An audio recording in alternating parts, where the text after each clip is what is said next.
Un petit bidon, mon pépère. Christopher Froome à pied. Mais quelle image du tour. On n'a jamais vu ça.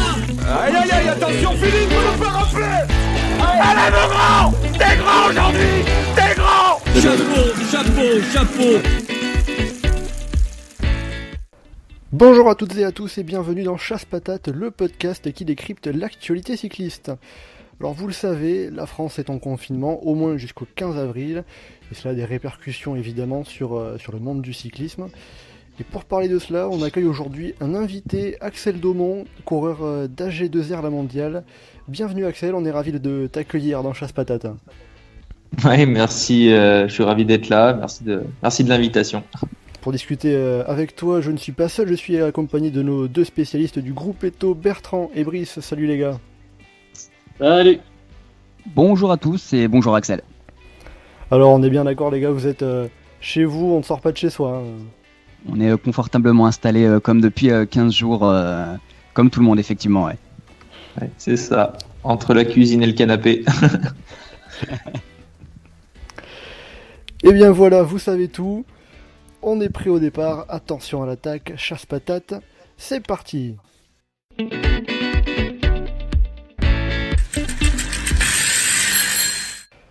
Axel, pour commencer un petit peu sur ton cas personnel, tu as vécu une année 2019 un petit peu compliquée avec des blessures.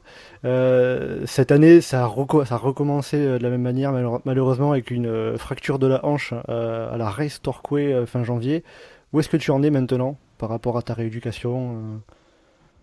Et ben la rééducation, donc avec ces histoires de confinement, elle s'est arrêtée juste après avoir commencé. J'ai eu le temps de faire 3 séances de kinésithérapie. Voilà, donc maintenant je suis chez moi, je reste bien sage, mais bon, j'ai le droit de faire de l'home trainer, donc voilà, j'augmente les charges et les durées progressivement. Bon, avec la limite de l'home trainer, au bout d'un moment, on tourne pas en rond, mais on en a un petit peu marre de regarder son écran, donc voilà, mais bon, je tourne bien les jambes, je trouve des sensations, donc ça va dans le bon sens. Est-ce que par rapport à justement ta rééducation, est-ce que le confinement, toi, tu as peur que ça te retarde dans ta préparation? Ouais, forcément un petit peu, parce que voilà, on travaille toujours, on a beau être motivé, on travaille toujours moins bien tout seul. Je suis pas kiné, j'ai aucune notion de ce que je peux faire ou ne pas faire. Donc je tâtonne, j'essaie de mobiliser au maximum la hanche. Maintenant, voilà, j'ai été conforté par le chirurgien, par les spécialistes qui m'ont entouré jusqu'à maintenant. Ils m'ont dit que ça allait, que la consolidation se passait très bien. Donc voilà, je veux pas c'est pas moi, je sais pas moi qui va me faire mal sur mon petit tapis de sol à la maison, à moins de bourriner, mais c'est pas le but du jeu. Donc voilà, je me mobilise comme je peux dans mon coin, et puis je pense pas que je prenne du retard. De manière, tout le monde est un peu la planète, j'allais dire vélo, mais non, la planète tout court est un peu à l'arrêt. Donc voilà, non, j'ai pas l'impression de prendre du retard, voilà, tout simplement. Et c'est intéressant ce que tu disais. Tu disais finalement que tu as fait tes séances kiné, mais ça veut dire que pour l'instant, tu n'as pas de suivi parallèle d'un kiné, je sais pas, même peut-être d'un kiné de l'équipe, pour t'accompagner tout au long de ce confinement? Si, bien sûr. Après, je l'ai pas forcément sollicité. En fait, mon kiné, le kiné que je vais voir, il travaille également dans l'équipe. Il est à son cabinet, et puis il vient faire quelques courses avec l'équipe. C'est comme ça que je l'ai rencontré. Il est son cabinet à côté de la maison, donc c'est pratique. C'est pratique pour la vie de sportif. Et bon voilà, c'est devenu un ami avec le temps. Et maintenant voilà, je sais que je peux l'appeler, lui envoyer des messages quand je veux, quand j'ai des doutes, etc. Donc voilà, je reprends un petit peu les séances qui me faisaient faire. J'ai malheureusement de l'expérience sur ce genre de blessure. Donc voilà, j'arrive à faire pas mal de choses dans mon coin, et puis bon, on a la chance d'être cycliste, et la rééducation pour monsieur tout le monde, ça passe par le vélo d'appartement, etc. Donc moi je suis équipé, et je fais du vélo sans force au début. Les premières séances, c'était vraiment de la rééducation, c'était pas de l'entraînement, c'était vraiment à très faible intensité.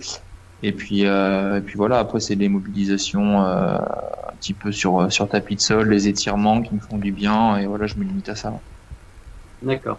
Donc Axel, c'est-à-dire qu'actuellement ton quotidien, c'est un petit peu du mi-temps entre un petit peu de vélo sur home trainer et tout ce qui est du stretching ou en tous les cas du renforcement et des étirements sur tapis.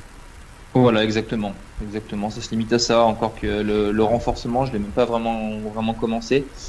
Officiellement, j'ai pas le droit de marcher sans béquille, j'ai pas l'appui total sur ma jambe droite. Donc tout ce qui est renforcement, ça va être un petit peu des muscles qui sont pas. Par exemple, des squats, je fais pas de squat, je fais rien sur une jambe, je travaille pas comme ça. Ça va être un petit peu les abdos, le dos, des choses assez simples, hein, mais la rééducation pour l'instant c'est essentiellement du vélo, pour être honnête. Et normalement le 9 avril j'aurais dû aller voir le chirurgien pour faire une radio de contrôle, un bilan. Et là il devait m'autoriser, à partir de là il m'aurait autorisé l'appui complet, et donc là j'aurais commencé des vraies séances avec un préparateur physique pour retrouver complètement ma musculature. Donc c'est pas grave, je garde ce schéma-là, et là le préparateur physique, je rentrerai en contact avec lui à ce moment-là, et je commencerai à faire pas mal de choses à la maison. Avant d'aborder un petit peu la façon dont tu vis le confinement, j'ai juste une petite question, parce que sur Instagram tu avais posté un post justement. Tu as évoqué la situation de ta petite amie, où tu disais qu'elle travaillait dans l'hôpital. Alors moi, la question que je me pose, c'est justement comment vous cohabitez ensemble en période de confinement, sachant que malheureusement, elle est la première, la plus entre guillemets exposée au risque de ce virus. Donc toi, comment justement tu vis ce confinement avec justement ta petite amie? Et bah, bon, on a fait simple, hein. Je lui ai mis un lit dans le garage, et je lui ai interdit l'accès à la maison, comme ça moi je suis tranquille. Ah non, après on va pas psychoter, au travail, elle a les règles d'usage qu'on entend partout, hein. C'est laver les mains régulièrement, ils sont protégés comme avec les outils qu'ils ont à leur disposition. On a la chance, donc j'habite Chambéry, elle est à l'hôpital de Chambéry, donc jusqu'à maintenant on avait la chance de pas avoir énormément de cas dans la région, donc l'hôpital n'était pas débordé à ce niveau-là. Apparemment, les dernières nouvelles, c'est que c'est en train apparemment, les cas arrivent. Il y a de nombreux cas plutôt. Les réanimations commencent à être pleines, mais donc ça va peut-être changer dans les prochains jours. Mais pour l'instant, il n'y avait pas de psychose. On vit normalement. Moi, je reste à la maison au maximum. Et puis, je vais faire les courses une fois par semaine. Et puis elle travaille. Et puis voilà, on change pas grand-chose. Hein, on va pas psychoter là-dessus. Hein. Et Axel, tu l'as précisé là depuis le début de l'émission, effectivement tu es malheureusement blessé depuis la fin du mois de janvier ou début février, donc tu es un petit peu chez toi depuis cette période-là. Mais si on prend plus largement avec le confinement qui est en vigueur actuellement, qu'est-ce que ça fait pour un coureur cycliste d'être, on va dire, un petit peu de retour à la vie normale d'une personne, on va dire, lambda, et plus de sportif professionnel à cette période de l'année, au contraire? Qu'est-ce que ça fait concrètement? Ouais, bah c'est particulier. On n'est pas. Nous, la vie normale, on va dire, c'est une question de point de vue en fait. La vie normale pour nous, c'est vraiment ce monde du vélo dans lequel on baigne depuis. Moi, ça fait plus de 10 ans que je suis sportif de haut niveau. Donc, on est habitué à ça, et c'est pas. J'ai essayé d'utiliser les bons mots, mais on essaie de vivre autrement, de retrouver des choses un peu plus simples. Dans un premier temps, moi je trouve que ça fait du bien. Ça permet de se rappeler, de remettre des choses simples en place, de profiter de moments simples de la vie, aller faire ses courses, cuisiner, ne pas faire 6 heures, partir faire 6 heures de vélo, et puis pas voir la maison de la journée, pas voir. Je vis avec mes animaux, je vis avec ma femme, donc ça permet de profiter différemment, quoi. Après, moi j'ai l'habitude avec les blessures d'être à la maison en ce moment, mais donc voilà, le confinement me change pas grand chose, mais non, je pense que les sportifs aujourd'hui là, on est tous dans le même, plus ou moins tous dans le même bain. Il y a certains pays où les gars continuent à s'entraîner, ce qui est une erreur, je pense. Mais en tout cas, pour les Français, par exemple, on est tous pareils, on est tous à l'arrêt. Donc, je pense que c'est le moment de profiter de la vie, de faire autre chose et puis de dédramatiser un peu notre petit manque de compétition et d'entraînement. Et puis voilà, il y aura de quoi faire en fin de saison, je pense. Est-ce que tu peux préciser un petit peu quand tu dis ceux qui s'entraînent dehors, c'est un petit peu une erreur. Qu'est-ce que tu entends par là? Bah, tout simplement que moi, je suis pas médecin, j'ai pas d'avis à donner là-dessus, mais de sortir ou pas, mais c'est juste que la saison, en fait, elle est complètement à l'arrêt. On sait même pas quand est-ce qu'elle va repartir. Alors éventuellement, peut-être entre parenthèses et guillemets, en juin sur le Dauphiné, mais il y a rien d'écrit, on n'en sait rien, et personnellement, je pense que ce sera pas le cas. Donc même si ça repart sur le Tour de France, par exemple en juillet, il y a que 9 coureurs, même pas, il y a 8 coureurs par équipe pour le Tour qui vont prendre le départ. Les autres, ils vont être à la maison. Je pense qu'on a largement le temps de retrouver de bonnes sensations d'ici le mois d'août et de sauver la saison, d'avoir des performances. On sait pas comment, on sait même pas quand est-ce qu'elle va finir la saison. C'est presque au mois de novembre, en fait, là, j'ai envie de dire, les gars, on tente de se régénérer, de récupérer, et puis il y aura de quoi faire après, quoi. Et juste, tu évoquais il y a quelques secondes tes animaux, etc. Nous, ce qui nous intéresse aussi de savoir et de connaître, c'est Axel Daumont, hors vélo, qu'est-ce qu'il fait? C'est quoi un petit peu ses hobbies et ses intérêts? Bah là, il est bien emmerdé parce qu'avec le confinement, il peut pas aller aux champignons. C'est la saison des morilles qui démarre et c'est chiant, quoi. Ça, c'est ce qui me tracasse. Mais non, bah ouais, je suis chasseur, d'où le chien. J'aime être un peu seul dans les bois, voilà, essayer de profiter un maximum de la nature, tout ça. Après, c'est quand on est chasseur, on ramène du gibier, faut le cuisiner, donc j'aime ça aussi. J'aime partager ces moments-là. Donc la bonne bouffe, le bon vin, les choses simples de la vie, tout simplement. C'était mon point suivant par rapport au vin. On a cru voir et on a cru lire surtout un petit peu une appétence pour le vin. Ouais. Bah, vous avez pas mal vu, hein. Non. Bah, c'est une passion qui est née qui a toujours été un petit peu là, hein, de par mon éducation. Là, je dirais pas le côté paysan parce je suis pas issu d'une famille de paysans, mais là, je viens de la campagne, donc c'est des choses, qui sont, on est né dedans, quoi. Et puis voilà, après j'ai rencontré des coureurs comme Clément Chevrier qui lui est très porté, est passionné de famille. Dans sa famille, c'est quelque chose de très présent. Par le vin, donc voilà, on est devenus très bons amis. Et puis voilà, le vin était là. Et puis Clément m'a apporté un côté un peu plus pointu.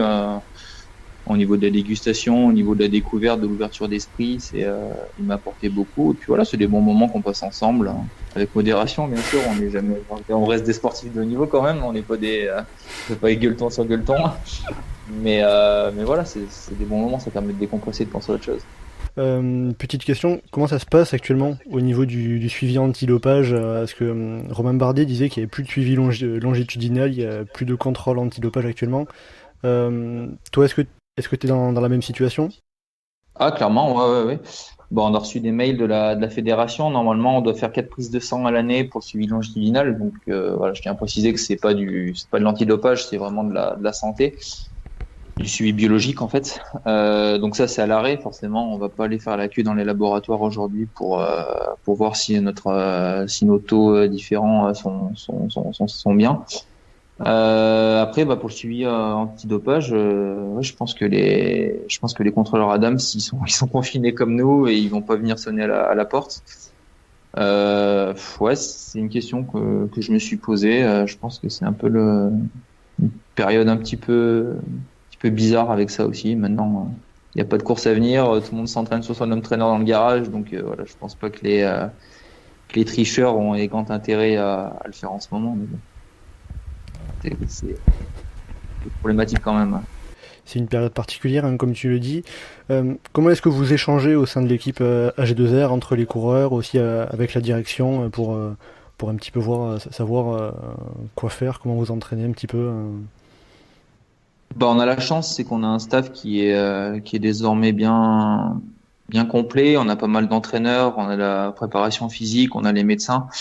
Donc quoi, tout ce petit monde-là a réussi à communiquer. Ils nous ont donné des programmes de. Bah, moi, je suis pas super concerné parce que je reviens de blessure et je rentre pas forcément dans le moule en ce moment, mais voilà, tout le monde a reçu des programmes d'entraînement et plus précisément avec une petite planification horaire ils nous ont précisé de pas aller faire 5 heures d'home trainer par jour, que c'était stupide, de plutôt aussi de se régénérer, des programmes je perds mes mots, je suis désolé, de préparation physique avec un peu de gainage, etc., histoire de retravailler des choses qu'on fait pas forcément en saison parce qu'on oublie un peu de le faire. On est bête et méchant sur notre vélo, on fait nos heures et puis quand on descend du vélo, on n'a pas forcément envie de faire du gainage ou des étirements.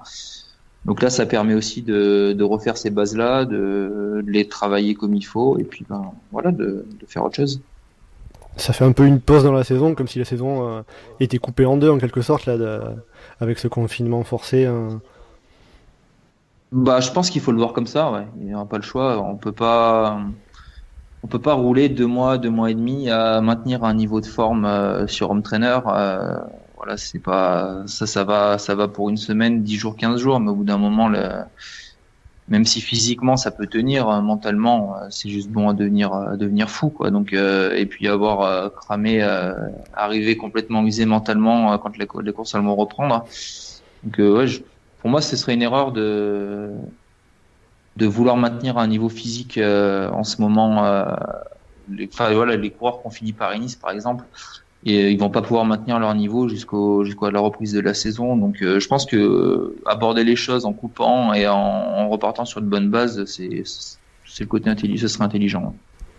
D'un point de vue santé mentale, toi, comment tu fais pour garder un peu de la fraîcheur mentale avec tout ce qui se passe D'autant plus que ta femme travaillant dans l'hôpital, ça peut apporter une pression supplémentaire peut-être Bon, la pression, elle est pour elle, hein. C'est vrai que moi, je la vois partir tous les matins au travail comme si de rien n'était. Elle, c'est sa routine, partir travailler. Donc, partir à l'hôpital, travailler, c'est comme moi partir faire du vélo. Donc, j'ai pas l'impression qu'elle soit stressée plus que ça pour l'instant. Comme je disais, bon, on a la chance, c'est qu'il n'y a pas énormément de cas sur Chambéry. Je pense que elle va reprendre le boulot lundi, ça aura changé déjà, mais pour l'instant, ça va. Et non, moi après. Moi, j'ai la chance on a une petite maison, on a un petit bout de jardin, donc ça permet quand même de sortir, de s'aérer. Je suis pas enfermé dans un appartement, donc ça c'est une chance. Voilà. Après, je suis dans ma phase de réathlétisation, donc voilà, je m'étais déjà mentalisé sur ma blessure, donc j'étais tombé le 30 janvier. Je savais que je reprendrais pas le vélo sur route avant le 9 avril. Donc voilà, je suis toujours dans le même schéma. À la limite, il me manque que le kiné et que le préparateur physique aujourd'hui pour vraiment optimiser, mais ça me change pas grand-chose. Donc je peux pas aller ramasser mes champignons, mais c'est pas grave, ça on va passer outre. Tout à l'heure, tu évoquais le Dauphiné. Tu disais que tu commençais à avoir des doutes sur le fait qu'il y ait le Dauphiné. J'ai une question, parce que finalement, ce qui se passe, c'est que le véritable point d'interrogation désormais, c'est le Tour de France. Est-ce que le Tour de France aura lieu? Et si oui, quand et sous quelles conditions? Est-ce qu'une saison de cyclisme peut se faire sans le Tour de France? On va le voir, hein, je sais pas. Tour de France, je pense que c'est le moteur de notre sport. Tout le monde connaît le Tour de France, tout le monde nous parle du Tour de France. Nous cyclistes, on sait qu'il y a pas que ça, on sait qu'il y a plein d'autres très belles courses. Je pense que ce serait bizarre. Maintenant, c'est un peu le mot qui domine la saison là. Bizarre, hein, je pense. Il va nous manquer le Giro, il va nous manquer toutes les classiques. Voilà, je sais pas trop où ça en est. Je suis pas un grand je suis pas énormément les réseaux sociaux, en tout cas dans le monde du vélo, donc je vois pas trop je suis pas au courant de tout ce qui se dit, mais voilà, il parlait de repousser les classiques belges en fin d'année, de retarder la saison, la fin de saison. Ça, ce serait bizarre. Je pense que malheureusement, c'est passé. Il faut les annuler en espérant que financièrement, tous ces organisateurs, ils vont pouvoir se relever et repartir l'année prochaine. Je pense que le Tour de France à Esso, je suis pas trop inquiet pour eux. Ce qui est inquiétant, c'est plutôt tous les petits organisateurs, les courses, on est français, donc les coupes de France, toutes les classes 1 qui n'ont pas forcément des budgets énormes et peut-être que eux ne pas pouvoir faire leurs courses cette année ne pourront pas repartir l'année prochaine. Donc ça, ce serait vraiment préjudiciable. C'est très intéressant, Axel, ce que tu mentionnes par rapport aux enjeux économiques des courses qui sont soit repoussées ou soit clairement annulées. Toi, d'un point de vue coureur cycliste professionnel qui a roulé sur ces courses, est-ce que on a vraiment le sentiment que ces épreuves-là peuvent être en péril avec une année d'absence? Je pense, oui, parce que c'est les organisations qui vivent grâce à des sponsors. Aujourd'hui, ces sponsors-là, c'est des entreprises plus ou moins grosses. Si les entreprises, elles arrivent même pas à s'en sortir elles financièrement, est-ce qu'elles vont être capables de financer l'année prochaine une course?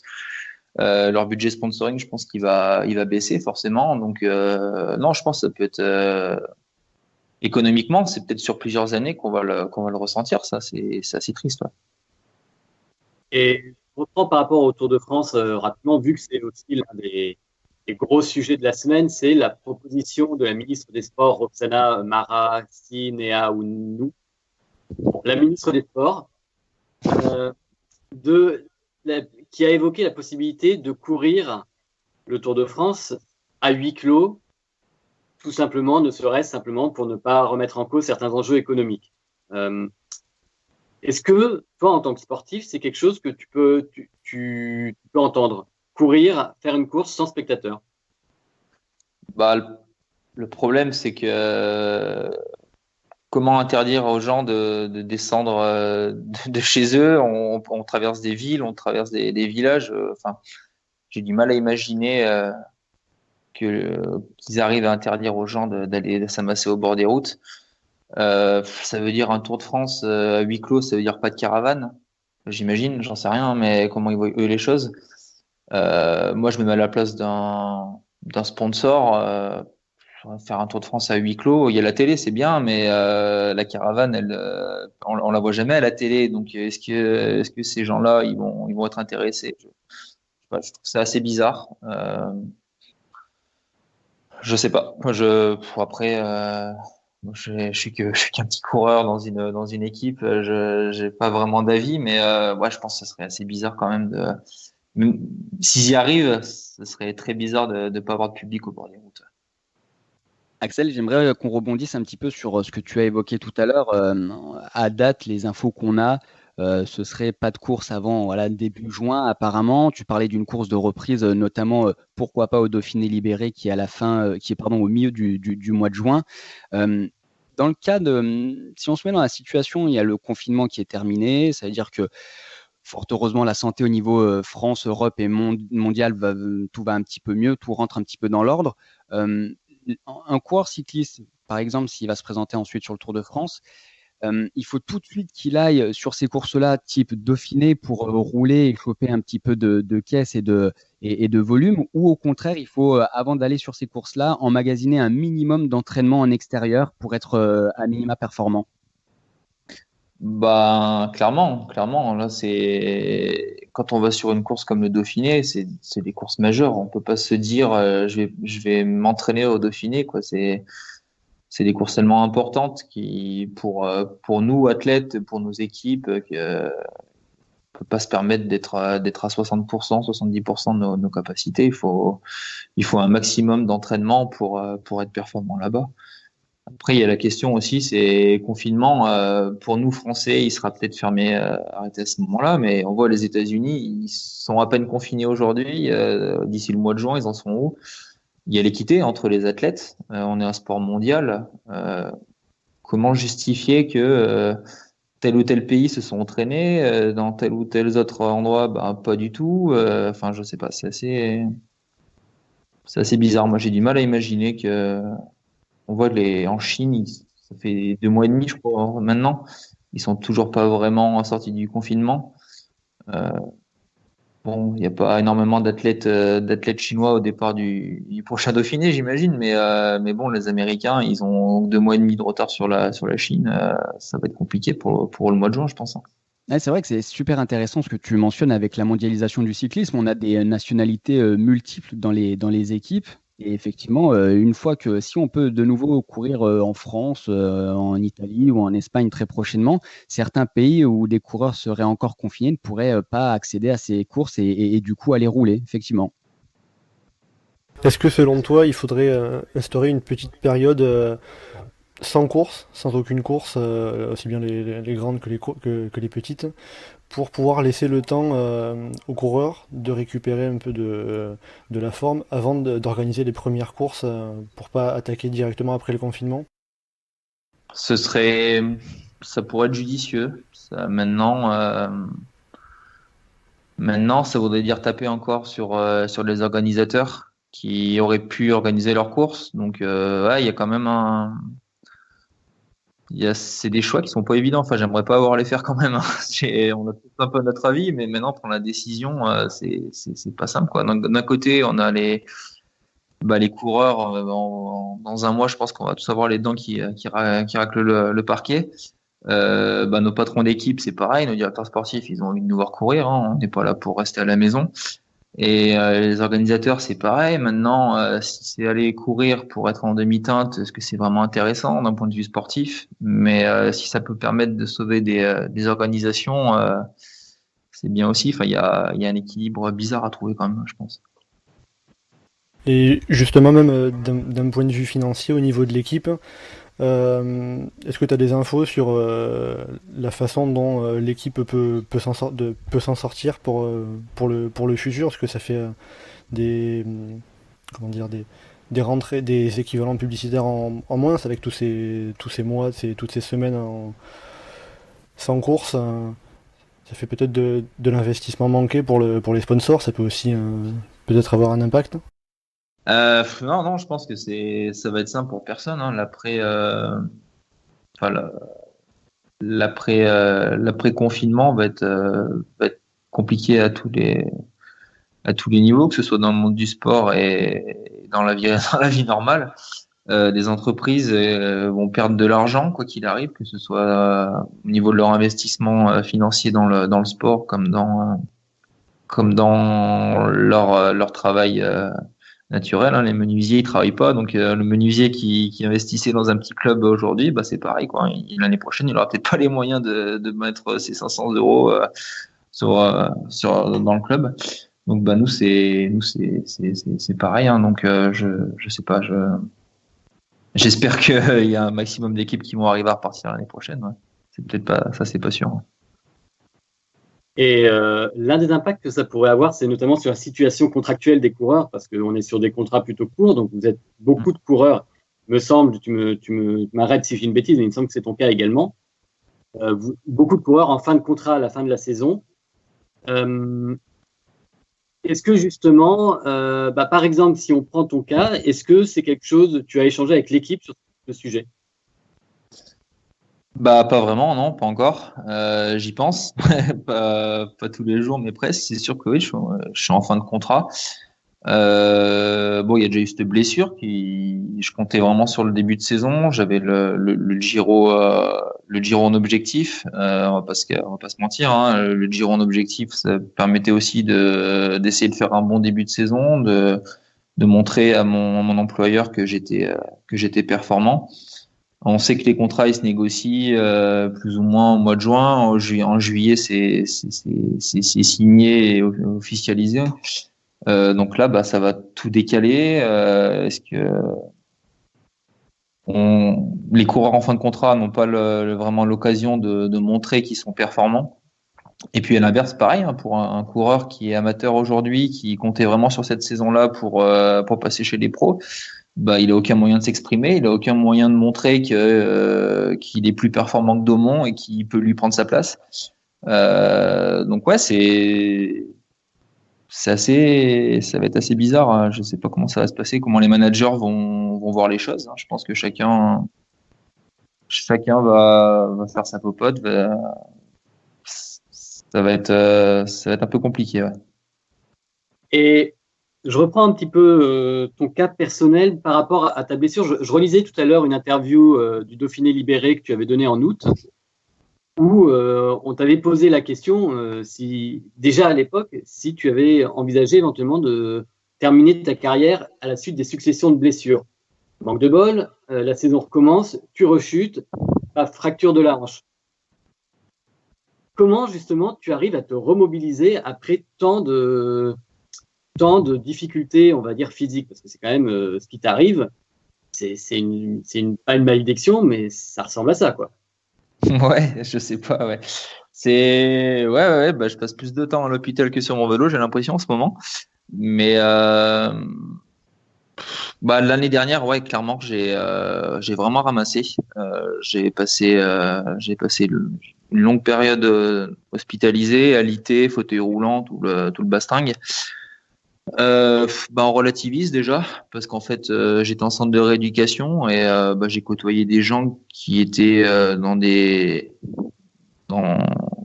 états bien pires que le mien. Moi j'avais la chance de savoir que j'allais remonter sur un vélo, que j'allais remarcher, que bah, physiquement j'allais m'en sortir. Donc voilà, pardon pour l'expression, mais on se sort les doigts du cul et puis on se dit qu'on a de la chance et que ça va le faire, quoi. Donc voilà, je me suis remotivé, j'ai retrouvé du plaisir sur mon vélo, ce qui n'était pas gagné. Et voilà, j'avais encore un an de contrat à honorer, donc c'est l'année dans laquelle je suis. Je suis reparti très motivé. Donc en Australie, j'avais envie de faire les choses bien. J'avais ce Giro qui me motivait aux côtés de Romain. Bon bah voilà, rebadaboum, refracture de la hanche. J'ai eu la chance de pas repasser par la case d'hôpital, donc déjà je l'ai beaucoup mieux vécu ma blessure. Je pense que si j'avais dû refaire le même protocole que l'an dernier, j'aurais probablement arrêté, ouais, parce que ça avait quand même été assez dur. Et non, bah, cette année, voilà, j'ai eu la chance dans mon malheur, de recevoir un peu moins que l'an dernier. Et voilà, j'avais envie bah, d'honorer cette saison, cette année de contrat qui me reste, quoi qu'il arrive. J'ai envie de faire du vélo, mais malgré tout, j'ai envie de faire des courses, j'ai envie d'aller taper un peu sur les autres. Et voilà, il reste quelques mois pour faire ça. Et le vélo ne t'effraie pas au bout d'un moment, quand même, à force? Bah, à force, si. Et surtout, ce qui m'effraie, c'est l'avenir. C'est de me dire peut-être qu'à 40 ans, je vais avoir le droit à une prothèse de hanche, ce qui est un peu jeune pour une prothèse de hanche. Ce qui m'effraie, c'est de nouveau tomber, de nouveau me rebousiller comme ça. C'est de se dire qu'à force, le corps, pour l'instant, il est plus ou moins bien reparti à chaque fois, mais est-ce que je vais pas finir par atteindre la limite? Donc ouais, ça fait un peu peur, ouais. L'avenir proche, ça va, mais dans 10 ans, je sais pas trop dans quel état je vais être, ouais. Et du coup, ce qui m'intéresse, c'est qu'est-ce qui arrive à te motiver suffisamment pour passer outre ça, parce que c'est quand même assez fort ce que tu es en train de nous dire. Ouais, bah, c'est bête, mais on aime ça, quoi. C'est quand même un beau métier. J'ai la chance de vivre d'une de mes passions. J'ai la chance de me lever le matin et de pouvoir aller faire des 3, 4, 5 heures de vélo si la météo me le permet. D'avoir un dossard sur le dos, on va pas se mentir, hein, mais de susciter l'envie, quand tu vas dans un club voir des gamins, ou je suis licencié ou autre, mais tu vois des gamins qui te regardent avec des yeux qui brillent, tu te dis ouais, t'es quand même privilégié, et ça, on se doit de l'honorer, quoi. On se doit de faire le maximum pour que ça marche et que ça dure, hein. Axel, une question un petit peu bête pour reprendre un petit peu les la suite des éléments de Bertrand. Après chaque blessure, est-ce qu'on reprend à chaque fois le maximum de ses capacités, ou alors quand on a des blessures qui sont assez graves ou assez importantes, notamment celle qui t'est arrivée au mois de cette année en Australie, est-ce qu'on est sûr qu'on arrive à récupérer à 100% de ses capacités, ou à force de blessure, on sent que son corps, on atteint un petit peu des limites et on retrouve jamais l'intégralité de son potentiel? Non, je pense pas qu'on retrouve la totalité. Je pense qu'au bout d'un moment, on est marqué quand même. Je vois juste pour des clavicules, hein, on perd toujours un petit peu d'amplitude, on a des douleurs des fois parasites sur le vélo quand tu finis une course ou un entraînement et que tu as plus mal au dos qu'aux jambes, voilà, tu te dis que c'est quand même pas très normal. Maintenant, j'ai la chance de quand même toujours avoir bien récupéré. J'ai toujours réussi à retrouver un niveau qui me permet d'évoluer dans le World Tour, d'évoluer avec les meilleurs du monde. Donc, je peux pas me plaindre. Mais c'est vrai que des fois j'y pense. Je me dis qu'aurait été ma carrière sans toutes ces blessures? Peut-être que j'aurais été meilleur, peut-être que j'aurais été moins bon. Hein. Peut-être que tout simplement mentalement, j'aurais stagné. Je me serais jamais dépassé parce que quand on cherche à revenir après une blessure, une longue immobilisation, on repart de zéro ou voire moins que ça. Donc, on est obligé de mettre des choses en place. Moi, je vois les préparations physiques que je fais depuis 1 an et demi, 2 ans suite à mes blessures. Je l'aurais peut-être jamais mise en place si je m'étais pas fracturé tout ça. Donc, ouais, j'ose espérer que ça m'a pas trop freiné. Ouais. Quels objectifs tu te fixes pour la suite de ta carrière? Un petit peu, qu'est-ce que tu aimerais pouvoir faire dans le futur? Je vais répondre bêtement, de plus tomber. Essayer de refaire une saison pleine déjà, parce que ça m'est pas arrivé depuis 2017, je crois. Arriver à faire une saison pleine, aller chercher une victoire, une ou des victoires, on va parler au pluriel en mode positif. J'ai envie de retrouver le chemin des longues échappées, de sentir, sans dire même de gagner, mais juste de la jouer, cette victoire, de sentir qu'on pèse sur la course, qu'on est, je disais tout à l'heure, c'est de taper sur les autres, c'est un peu ça, quoi, retrouver un peu ce plaisir guerrier, un peu de sentir qu'on joue la victoire, c'était un peu second où tu te dis qu'il peut rien t'arriver sur ton vélo. Ouais. Et justement, ce sentiment de pouvoir peser sur la course, taper un peu sur la gueule des autres, est-ce que c'est le même quand on est soi-même acteur que quand on est équipier d'un leader? Ah, clairement, oui. Quand tu roules, que tu es dans une bordure ou que tu roules plein gaz devant un peloton pour être bien placé au pied de cette bosse, c'est ça, hein, tu tapes, c'est une bagarre d'équipier, mais c'est catapulter ton leader au bon moment, au bon endroit. Donc non, ça c'est enivrant aussi. Ouais, c'est un boulot qui me plaît. Ouais. Juste pour rebondir, on parle de replacer son leader au pied des bosses, etc. Effectivement, il y a la blessure et le confinement qui est contraint par rapport au Giro.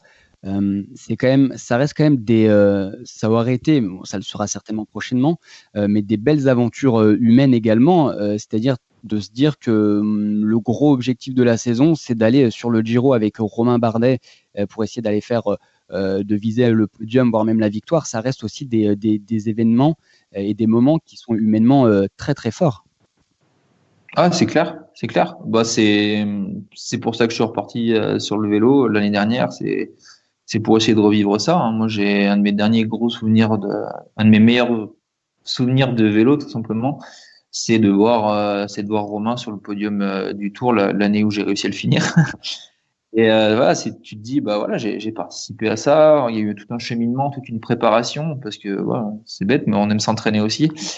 Et tous ces mois avant le Tour de France qui font que tu sens que tu progresses de course en course, de semaine en semaine, que tu as réussi à être à ton meilleur niveau sur la période de l'objectif, donc qui était le Tour de France à ce moment-là.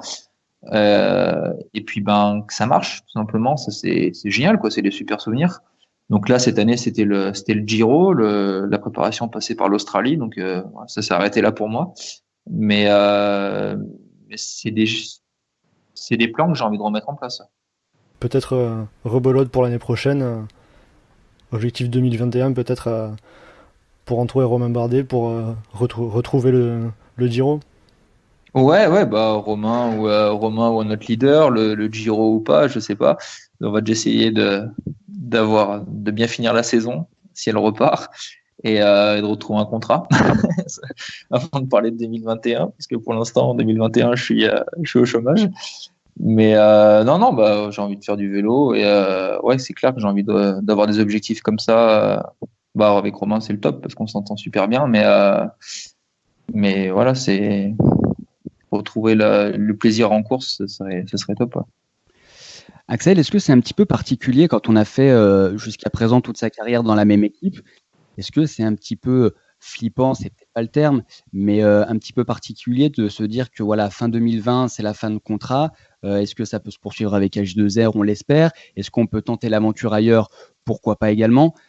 Comment est-ce qu'on arrive un petit peu à envisager ça, sachant que la seule équipe qui a été chez les professionnels, qui a été fréquentée, que tu as fréquentée, ça a été AG2R la mondiale? Ouais, si, c'est flippant. Clairement, c'est un mot qui est bien utilisé. Ouais, on ne sait pas de quoi l'avenir sera fait. Donc après, je suis assez partisan Enfin, je crois que la vie est faite d'opportunités. Donc bah, pour l'instant, il n'y en a pas beaucoup qui s'ouvrent à moi, mais je les attends. Et puis bah, on verra de quoi l'avenir est fait. Mais que ce soit avec ou sans le vélo d'ailleurs, hein, parce que voilà, je me prépare aussi bah, depuis la blessure de l'an dernier, on va pas se cacher. Hein, j'ai préparé aussi ma reconversion en me disant que je pourrais tout simplement pas refaire du vélo l'an dernier, que ça allait peut-être s'arrêter comme ça. Donc on prépare des choses, on essaie de le mettre en place pour voir le sport un peu plus sereinement. Je pense que pour être un cycliste, enfin même un sportif de haut niveau, il faut être serein, il faut être bien dans sa tête, dans sa peau, dans sa vie. Et donc voilà, avoir une reconversion qui est plus ou moins sans dire abouti, mais qui est, on sait ce qu'on va faire déjà à la fin du vélo. Je pense que ça permet de partir à l'entraînement un peu plus sereinement ou de se soigner un peu plus sereinement en se disant bon ok, j'ai envie de faire du vélo, j'ai envie que ça continue, mais non si ça s'arrête, je suis pas à poil quoi. Elle consiste en quoi ta reconversion, si on peut en évoquer quelques mots? Ah, je vais aller à la chasse uniquement, je pense, chasser champignons, voilà. Non, c'est pour rigoler, mais non, c'est pour l'instant, je la garde pour moi. C'est quelque chose qui est un peu loufoque encore. Faut que je la travaille encore. C'est pour ça qu'il faut que j'arrive à faire du vélo encore quelques saisons. Pour finir de peaufiner un petit peu l'idée, c'est ça? C'est ça, exactement. Brice Bertrand? Moi, j'avais juste une question qui avait un intérêt un tout petit peu plus personnel. C'était de connaître le vin préféré d'Axel Doumont, sachant qu'il met un petit peu le nez dedans et qu'il est un petit peu fan. C'est toujours intéressant d'obtenir les bonnes étiquettes. Ah, ouais, il y a beaucoup de choses. Hein. On a la chance, c'est qu'on est dans un super pays de vin, ça tout le monde le sait. Mais je suis très ouvert en fait dans le vin. Ça dépend des questions de moment, questions d'accord avec le plat, d'envie aussi. Bah, j'habite en Savoie, on va dire. On commence à côtoyer quelques domaines. On a des super blancs en Savoie qui sont pas juste faits pour accompagner avec la raclette. Pour casser un peu les clichés. Et une bonne jacquarde Savoie, je peux vous donner des adresses qui sont super. Ou sinon, si vous aimez le rouge, bah voilà, faut aller dans le Beaujolais, faut boire du Gamay parce que c'est fabuleux et c'est pas que du vin nouveau dégueulasse. Le Beaujolais, c'est magnifique comme terroir. C'est bon, on a noté tout ça et on va aller goûter. Avec plaisir.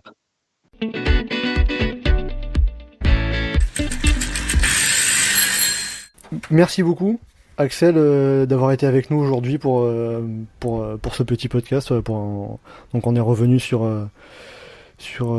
ta situation, toi qui est en pleine rééducation. Donc tu devrais reprendre un peu plus l'entraînement en avril, c'est ça ? Ouais, c'est ça. Bon, un peu comme tout le monde, hein. Je pense que du coup, j'ai pas perdu grand-chose là avec cette blessure, mais ouais, c'est ça. D'ici, moi, je fais de l'entraîneur quasiment tous les jours. Voilà, je pense que j'en fais pas moins que les autres finalement. Et voilà, on va reprendre la saison quand elle arrivera. Eh ben, très bien. Donc, merci beaucoup, Axel Demond, d'avoir été Merci à vous. avec nous aujourd'hui. On se retrouve pour un prochain épisode de Chasse Patate d'ici 2 semaines, toujours au même rythme. Et d'ici là, vous pouvez nous retrouver sur le site et le forum du groupe Eto, ainsi que sur nos réseaux sociaux, Twitter, Facebook et Instagram. Et aussi, n'hésitez pas à commenter, liker et partager ce podcast. Les gars, merci beaucoup. Bertrand, merci. Brice, merci. Axel, encore une fois, merci beaucoup. Ah, merci, moi qui vous remercie. Et merci à vous également qui nous avez écoutés, qui nous avez suivis pour ce podcast. À bientôt et n'oubliez pas, restez chez vous.